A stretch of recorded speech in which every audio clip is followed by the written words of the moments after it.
That's about it. Yeah, okay, that's good. Okay.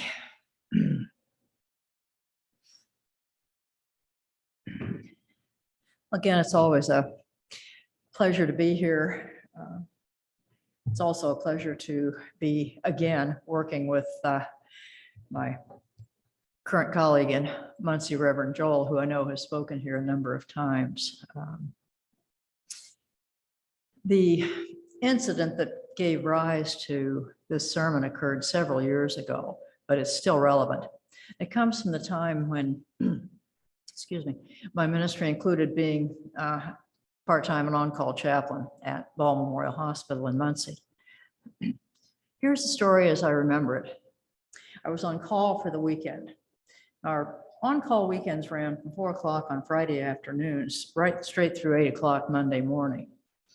When I was on call, I went about doing whatever else I needed to do, but I was always prepared to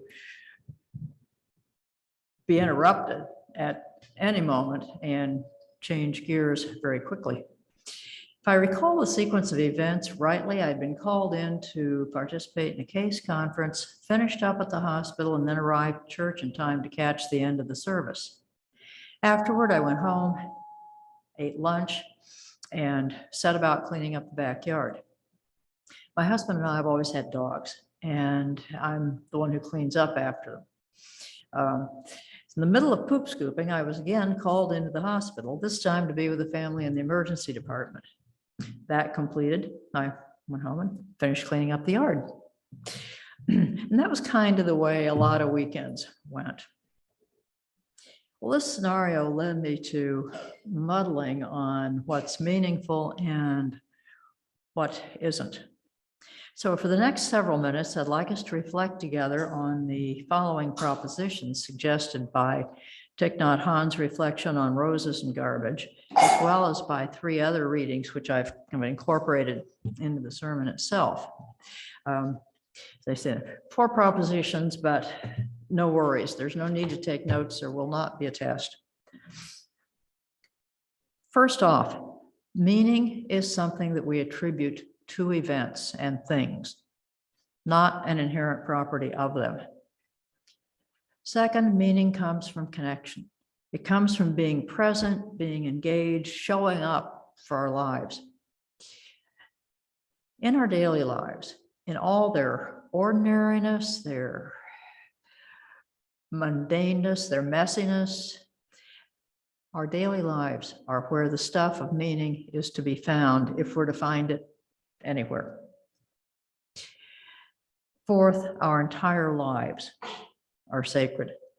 Let's explore each of these in turn. Excuse me.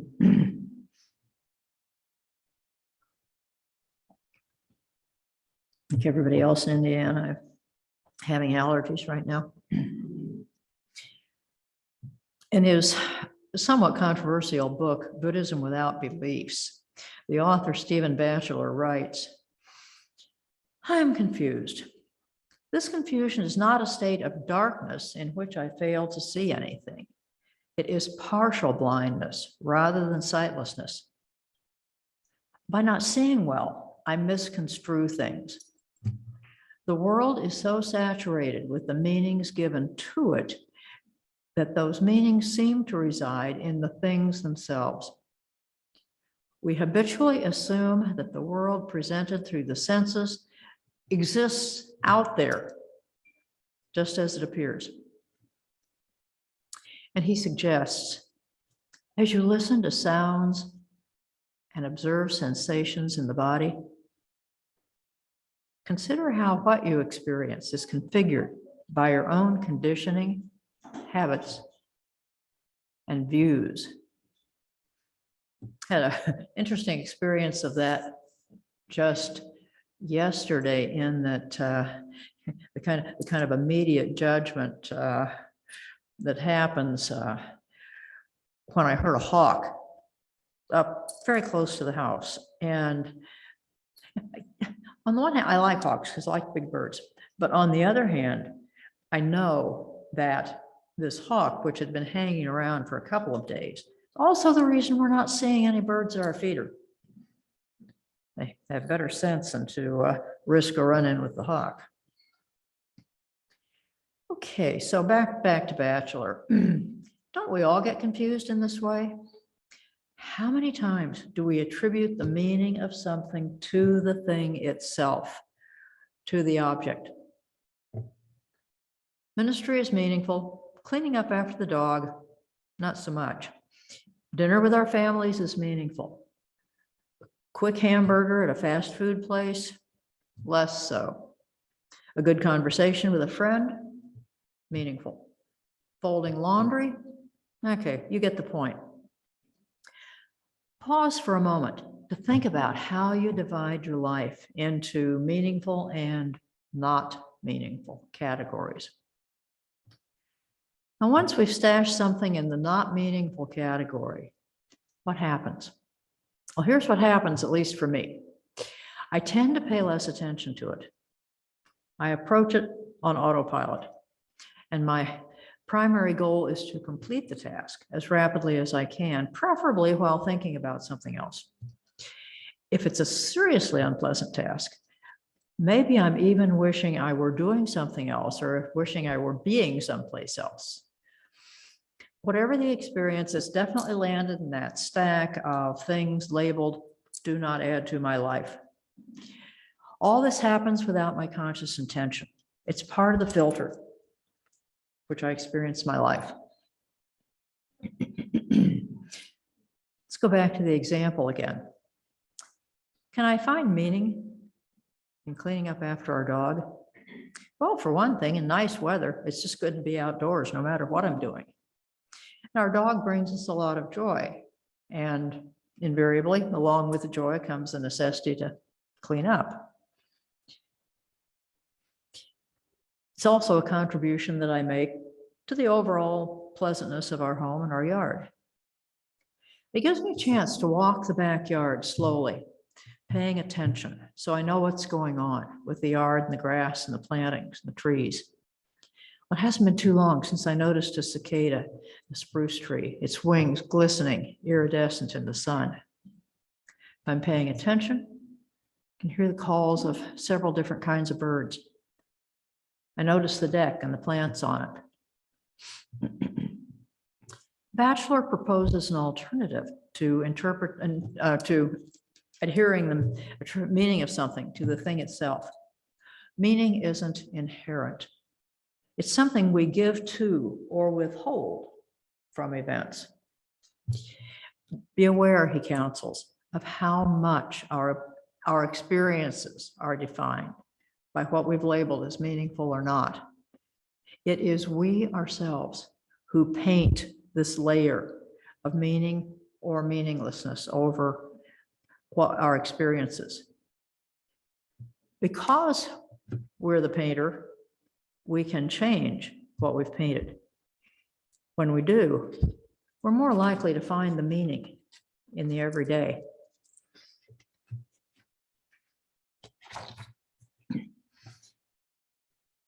Second reading comes from a book called The Little Book on Meaning: Why We Crave It, How We Create It, by interfaith minister Laura Berman Fortgang.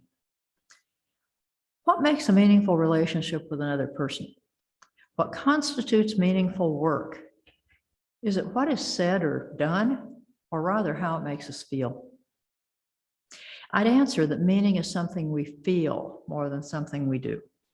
Meaning is a state of consciousness. And I love her metaphor here. It comes tumbling forth from connection to ourselves, each other, the earth, spirit, work, or even an inanimate object. Meaning is where you look for it, and also how you look at it. Now, if she's right about this, then the way we disconnect from those experiences that we've labeled as not meaningful virtually guarantees that they will remain devoid of meaning. And therein is part of the solution. Stay connected. We can find meaning in and through very ordinary things when we approach them with the right attitude. Be fully present, observe, connect. Just seeing what's going on, really seeing it is the point. Showing up, being present, inhabiting our lives fully. When we do that, we'll find all the meaning we need. It will show up in unexpected places, transforming our experience and us. If meaning is a state of consciousness, as Fort Gang suggests, then it's a state of our consciousness. It doesn't reside in the thing or in the activity.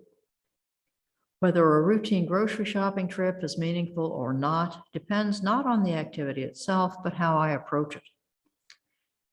Meaning happens, for me at any rate, as I become consciously aware of connection. Very early on in the pandemic, my husband and I started picking up our weekly grocery order curbside rather than shopping in the store. We've continued that practice partly from convenience factor is kind of huge. But I did soon find out once we had stopped that I missed the friendly eye contact and the brief chat with a couple of our regular checkout workers, or the brief exchange in the grocery aisle about where the heck did they put the tomatoes. And I still miss that part of it. I've learned both to look for the times that meaning occurs unexpectedly and to look at every experience as a potential source of meaning. We experience meaning and connectedness in the ribbons of relationship that bind us together with the entire human family and the whole interdependent web of being.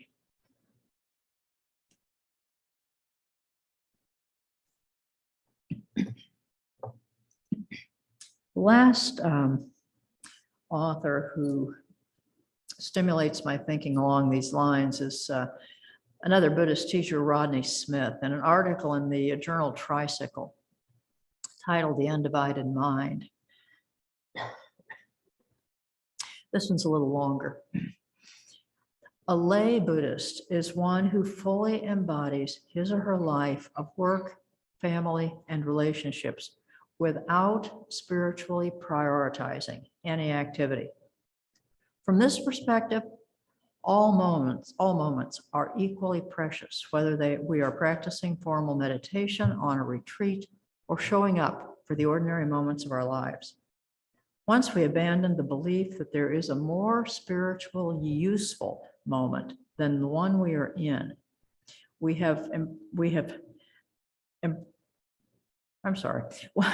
we abandon the belief that there is a more spiritually useful moment than the one that we are in, we have embraced our whole life and infused it with the energy of awakening, or you might use the word meaning there. Sometimes we feel like our everyday existence is a distraction from our spiritual intention. When this happens, he says, life is divided between the sacred and the mundane. The mind pits one concept against another. It's another one of those binaries that our mind likes to put things into because it makes it all neat and tidy. But belief shapes reality. And if the belief is maintained that the sacred lies somewhere other than now, our spiritual life will be governed by that limitation. All divisions are attempts to keep us from the truth of right here. I'm going to cut this one a little bit short.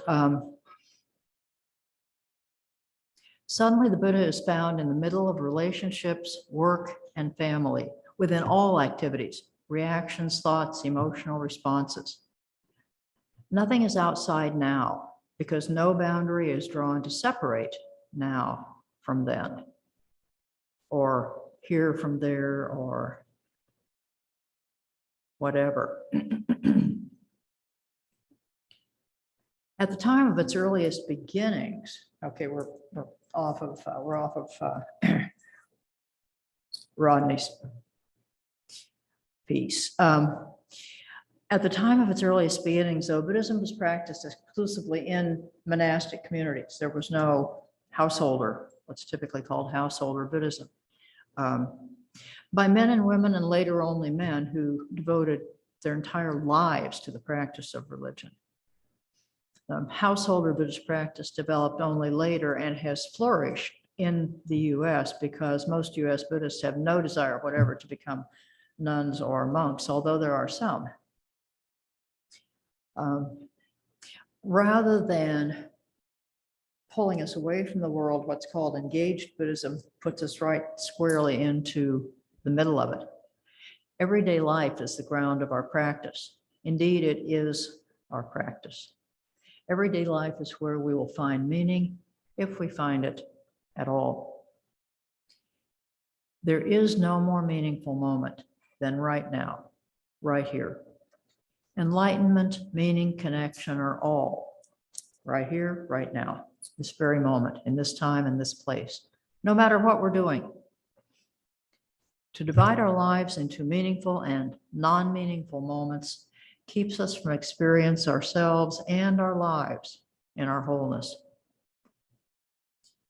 We are called to a life undivided. Can we bring the same quality of intentional presence, of being right here in the moment, to the most mundane tasks, as well as to those moments we consider meaningful? Can we stop dividing our lives into what is meaningful and what isn't, and instead find meaning in all of it? It's an important question because most of the time, truth of the matter is that our lives are composed of very ordinary moments. Sometimes we might experience some of them as downright subordinary. Not sure there is any such word, but if there isn't, there should be. The peak experiences, those glistening, gleaming moments that are engraved on our hearts forever, those are few and far between. And what of our lives in the meantime? We're living for life's wondrous moments. What do we do with life's ordinary moments?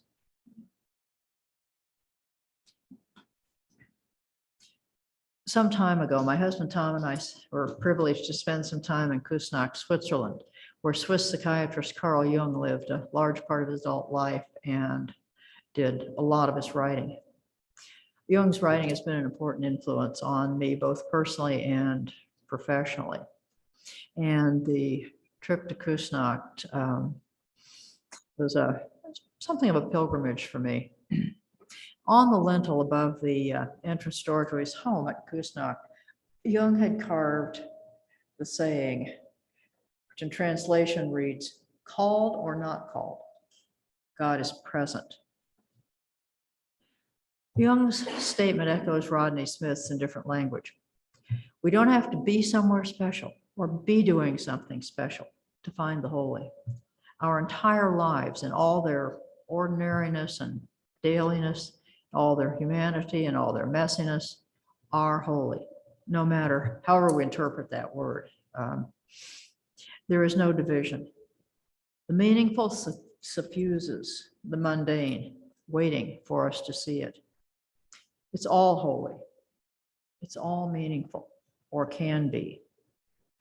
And just a quick reminder here, our Unitarian and Universalist forebears came out of that Protestant tradition that erased the separation between the sacred and the profane. So this train of thought goes back a long ways. To sum up then, as we stay present and engaged with all the moments of our lives, we're aware of the connections that anchor us in the interdependent web of being. We find meaning in our daily lives, their ordinariness, their mundaneness, their grandeur, and their magnificence. There are no divisions. We do not have to be different, to go anywhere else, or to do anything differently. Right here, right now, it is enough.